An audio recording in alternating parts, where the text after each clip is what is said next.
السلام عليكم ورحمة الله وبركاته. ازيكم عاملين ايه؟ معاكم مدام رحاب، وهنفتح طلبية جديدة من ايفون لسه جايبينها، وتعالوا نشوف هيكون موجود فيها ايه.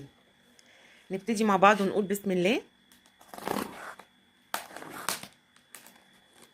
طبعا الطلبية بتيجي زي ما انتم شايفين كده، هي صندوق مقفول. لو انتم طالبين حاجة بتكون كبيرة شوية ومحتاجة تتحط في صندوق، ولو طالبين حاجات ميك اب وحاجات صغيرة انا وريت لكم ازاي بتيجي مقفولة في كيس. طبعا اول حاجة بنلاقي الليست بتاعت التعبئة. تمام، ما شاء الله طلبية اول مرة اشتري طلبية وتكون مليانة بالشكل ده. بصوا، هو الطلبيه انا طالباها حاجات استخدام شخصي، اللي هو شاور وشامبو وكده، حاجات ليا وحاجات لواحده صاحبتي.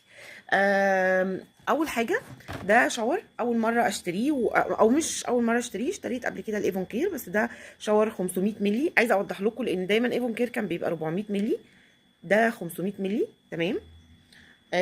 بصوا، هو بالياسمين، بريحة الياسمين والجليسرين، يعني مرطب. انا بحب دايما الشاورات الكريمي والمرطبة، بس هو شاور جل مش شاور كريم. تمام، هو مرطب بكل حاجة، بس هو شاور جل مش شاور كريم. تمام.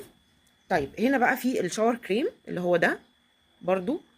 ده جميل جدا وبريحة الخوخ الابيض والاوركيد والفانيليا. تمام. شوفوا، جميل، وبرده 500 مللي، وده من ايفون سينسز. اوكي. في كمان ده برضو اللي هو شاور كريم، نفس الحكايه. برضو من ايفون سينسز 500 مللي، وده بقى يعني بحليب الشوفان. تمام. وزهره الذره.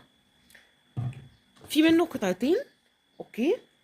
اخر حاجه بقى معانا في الطلبيه، وهو عرض بتشتري منه اتنين مش واحده. يعني لو انت عايزه تشتريه بسعر ارخص، اللي هو شامبو القشره. طبعا شامبو القشره بتاع ايفون معروف جدا جدا، والناس بتحبه قوي. تمام. سعر القطعه بيبقى لما تشتري قطعتين يبقى الواحده ب 230 جنيه تقريبا. طبعا مش هتكلم على الاسعار لان الاسعار في تغير بصفه مستمره، كل شويه الاسعار عماله تتغير وكده. فمش هكلمكم في الاسعار. دي كل العناصر اللي كانت معانا في الطلبيه، واشوفكم في فيديو تاني، والسلام عليكم ورحمه الله وبركاته.